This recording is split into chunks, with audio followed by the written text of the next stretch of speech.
Hello friends, आज हम पढ़ेंगे 9th क्लास का लेसन नंबर 10 गुरुत्वाकर्षण।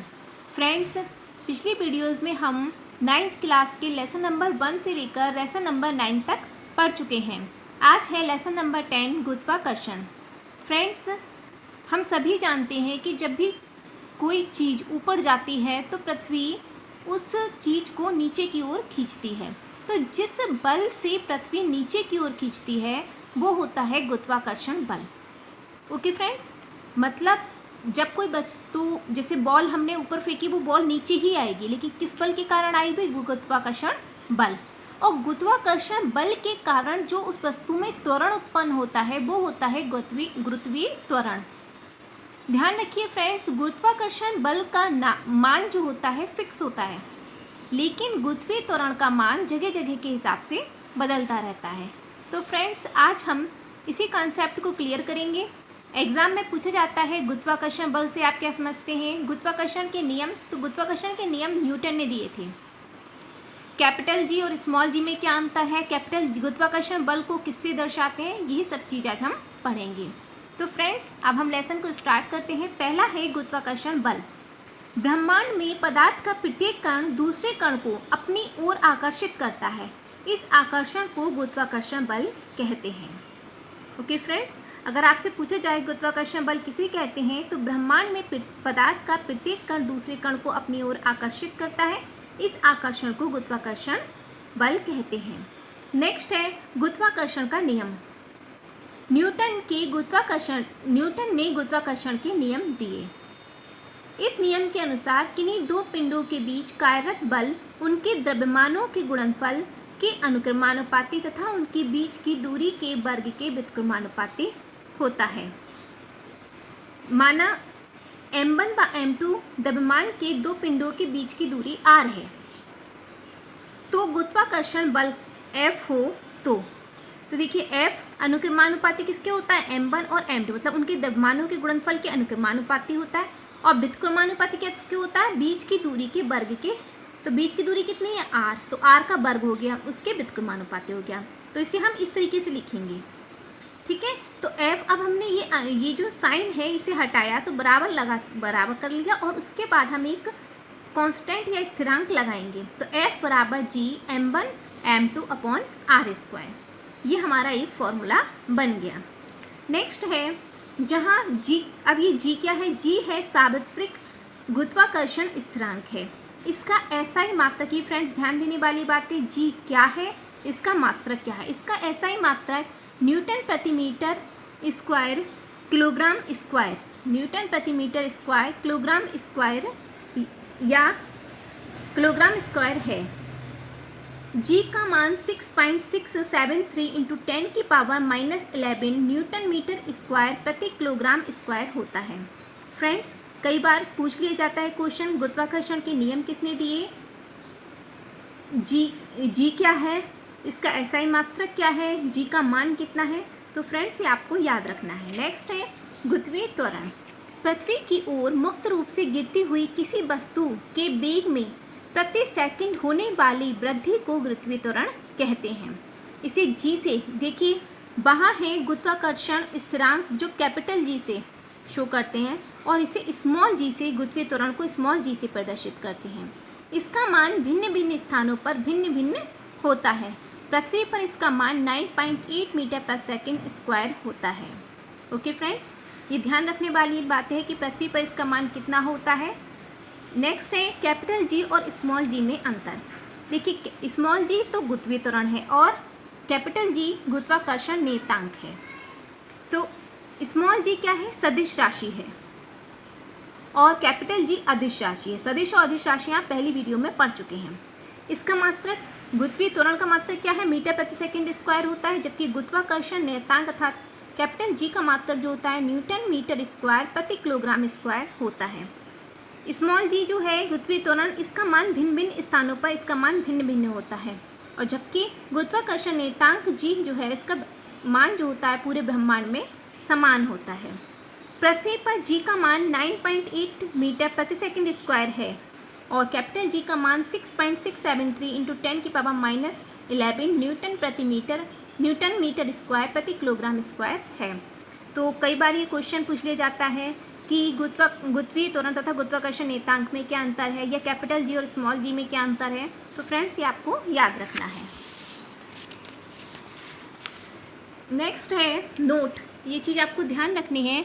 गुरुत्वीय त्वरण जी का मान भूमध्य रेखा पर सबसे कम तथा ध्रुवों पर सबसे अधिक होता है। ये भी क्वेश्चन इंपॉर्टेंट है, जी का मान कहाँ सबसे अधिक होता है और कहाँ सबसे कम होता है। नेक्स्ट है, जैसे जैसे हम पृथ्वी की सतह से ऊपर जाते हैं गुरुत्वीय त्वरण जी का मान घटता जाता है। पृथ्वी की सतह से नीचे जाने पर यह जी का मान,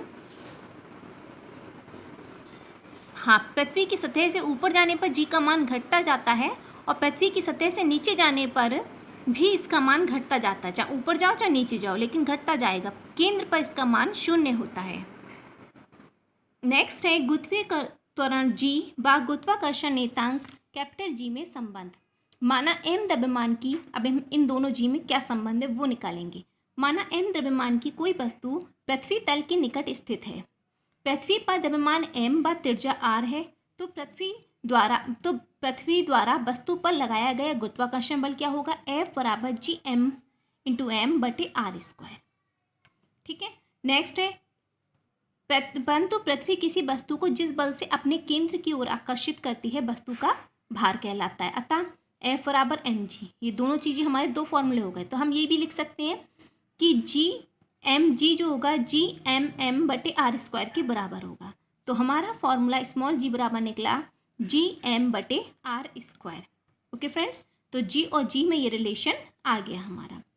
द्रव्यमान, किसी वस्तु में उपस्थित पदार्थ की मात्रा को उस वस्तु का द्रव्यमान कहते हैं। इसका मात्रक किलोग्राम होता है। नेक्स्ट है भार, पृथ्वी किसी वस्तु को जिस बल से अपने केंद्र की ओर आकर्षित करती है वस्तु का भार कहलाता है। भार क्या है, जिस बल से पृथ्वी अपनी ओर उसे खींच रही है। इसका मात्रक किलोग्राम भार है। वस्तु का भार जो होता है बराबर होता है वस्तु के द्रव्यमान गुणा गुरुत्वीय त्वरण के। ओके फ्रेंड्स, 1 किलोग्राम भार जो होता है 9.8 न्यूटन के इक्वल होता है।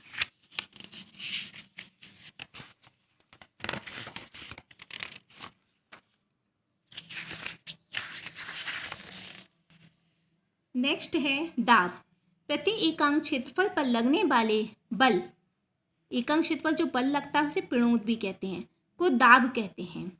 इसे P से दर्शाते हैं। इसका SI मात्रक न्यूटन प्रति मीटर स्क्वायर या पास्कल है। दाब बराबर होता है बल बटे क्षेत्रफल। अब बल का मात्रक क्या हो गया, न्यूटन, और क्षेत्रफल का मात्रक हो गया मीटर स्क्वायर। तो इसका दाब का मात्रक बना हमारा न्यूटन प्रति मीटर स्क्वायर, और सूत्र बना P is equal to F upon A। दाब को P से दर्शाते हैं, बल को F से दर्शाते हैं और क्षेत्रफल को A से दर्शाते हैं। नेक्स्ट है उत्प्लावकता, जब किसी वस्तु को किसी द्रव में डुबोया जाता है तो उस पर बस ऊपर की ओर एक बल कार्य करता है। यह बल उत्प्लावन बल तथा द्रवों के यह गुण उत्प्लावकता कहलाता है। पूछ लिया जाता है उत्प्लावकता क्या है, उत्प्लावन बल क्या है। जैसे हमने कोई भी चीज़, अगर पानी ही लीजिए और पानी में हमने कोई चीज़ डुबोई, तो हम ये देखेंगे कि वो जैसे जैसे हम ऊपर से बल लगाएंगे नीचे से वो एक बल लगेगा जो ऊपर आती जाएगी। तो जो नीचे से बल कार्य कर रहा है उसे ऊपर की ओर, वह उत्प्लावन बल है। उत्प्लावन केंद्र, किसी वस्तु द्वारा हटाए गए द्रव के गुरुत्व केंद्र को उत्प्लावन केंद्र कहते हैं। उत्प्लावन बल उत्प्लावन केंद्र पर ही कार्य करता है। नेक्स्ट है प्लवन अथवा तैरने अथवा उत्प्लावन के नियम। प्लवन के 3 नियम हैं। जब वस्तु का भार वस्तु द्वारा हटाए गए द्रव के भार से अधिक होगा, यदि वस्तु का भार अधिक है और उसके द्वारा हटाए गए द्रव का भार कम है तो वस्तु द्रव में डूब जाएगी। जैसे हम देखते हैं कि पानी में अगर हम लोहे की कील डालेंगे तो डूब जाएगी। क्यों? क्योंकि उसका लोहे की कील का क्षेत्रफल कम है। अब क्षेत्रफल कम है तो उसके द्वारा हटाए गया द्रव का भार भी कम है और इसलिए वह डूब जाएगी। जब वस्तु का भार वस्तु द्वारा हटाए गए द्रव के भार के बराबर होगा तो वस्तु पूर्ण रूप से डूबी हुई तैरेगी। जैसे अब हम देख रहे हैं किसी वस्तु का भार जो है उतना है जितना ही उसने द्रव हटाया है, तो वह वस्तु क्या करेगी, वह वस्तु जो है पूर्ण रूप से डूब जाएगी और तैरेगी। जैसे मैंने इस चित्र में दिखाया, पूर्ण रूप से डूबी हुई है और तैर रही है। जब वस्तु का भार वस्तु द्वारा हटाए गए द्रव के भार से कम होगा, अब मान लो वस्तु जो है द्रव जब वस्तु का भार वस्तु द्वारा हटाए गए द्रव के भार से कम होगा। यहाँ देखिए वस्तु हल्की है, अपने द्वारा हटाए गए द्रव के भार से भी कम है, तो वस्तु आंशिक रूप से डूबी हुई तैरेगी। तो ये कंडीशन है first, second, third. Okay friends, next है आर्किमिडीज का सिद्धांत। ये बहुत पूछा जाता है एग्जाम में। जब किसी वस्तु को किसी द्रव में पूर्ण या आंशिक रूप से डुबोया जाता है तो वस्तु के भार में कमी प्रतीत होती है। वस्तु के भार में आई यह आभासी कमी वस्तु द्वारा हटाए गए द्रव के भार के बराबर होती है। आर्किमिडीज ने बताया कि जब किसी वस्तु को पूरी तरीके से या आंशिक रूप से द्रव में डुबोया जाता है तो वस्तु के भार में कमी का एहसास होता है, और यह कमी जो होती है वस्तु द्वारा हटाए गए द्रव के भार के बराबर होती है। नेक्स्ट है आर्किमिडीज के सिद्धांत के अनुप्रयोग। तो है, अक्सर पूछ लिया जाता है लोहे की कील पानी में डूब जाती जबकि लोहे का जहाज पानी पर तैरता है, क्यों? क्योंकि कील द्वारा हटाए गए द्रव का भार कील के भार से कम होता है। कील भार कम पानी हटा पाती है, इसलिए कील डूब जाती है। जबकि जहाज क्या करता है? जहाज द्वारा हटाए गए द्रव का भार जहाज के भार के बराबर होता है, इसलिए वह तैरता है। दूसरी चीज, नदी की अपेक्षा समुद्र में तैरना अधिक आसान है, क्यों? नदी के जल की अपेक्षा समुद्र के जल का घनत्व अधिक होता है। यहाँ एक इंपॉर्टेंट बात है, आपको घनत्व किसका अधिक होता है ये पूछ लिया जाता है, तो समुद्र के जल का घनत्व अधिक होता है, जिससे तैराक के द्वारा समुद्र में तैरते समय हटाए गए द्रव का भार नदी में हटाए गए द्रव के भार से अधिक होता है। अतः नदी की अपेक्षा समुद्र में तैरना आसान है। नेक्स्ट है, कुएं से जल निकालते समय जब तक बाल्टी पानी के अंदर रहती है हल्की। आपने भी फील किया होगा, जब भी कुएं से पानी निकालते हैं तो क्या होगा, पानी के अंदर जब तक बाल्टी रहेगी वो हल्की महसूस होगी, लेकिन जैसे ही पानी से ऊपर आएगी तो वो क्या होगी, भारी होगी। ऐसा क्यों? जब बाल्टी पानी के अंदर रहती है उस पर ऊपर की ओर एक उत्प्लावन बल कार्य करता है, जो बाल्टी के वायु में आने पर शून्य हो जाता है। इसी उत्प्लावन बल के कारण बाल्टी पानी में हल्की और वायु में आने पर भारी प्रतीत होती है। नेक्स्ट है आपेक्षिक घनत्व। किसी पदार्थ का आपेक्षिक घनत्व उस पदार्थ के घनत्व तथा पानी के घनत्व के अनुपात के बराबर होता है। तो आपेक्षिक घनत्व का ये सूत्र है। आपेक्षिक घनत्व क्या होता है? पदार्थ का घनत्व बटे पानी का घनत्व। प्रश्न है एक, ये न्यूमेरिकल अक्सर आ जाता है। चांदी का आपेक्षिक घनत्व 10.8 या 10.8 है। पानी का घनत्व 10⁻³ किलोग्राम प्रति मीटर क्यूब है। एसआई मात्रक में चांदी का घनत्व ज्ञात करो। ठीक है, तो चांदी का आपेक्षिक घनत्व हमें दिया हुआ है, चांदी का घनत्व बटे पानी का घनत्व। अब चांदी का घनत्व हमें निकालना है, पानी का घनत्व अपने वैल्यू रख दी इन दोनों की, तो चांदी का घनत्व हमारा निकल आया और इसका मात्रक है किलोग्राम प्रति मीटर क्यूब। ओके फ्रेंड्स, ये लेसन आपका कंप्लीट हो गया है। अब नेक्स्ट वीडियो में हम lesson number 11 9th class science का लेसन नंबर 11 पढ़ेंगे। अगर वीडियो अच्छी लगे तो इसे लाइक करें, शेयर करें और चैनल को सब्सक्राइब करें।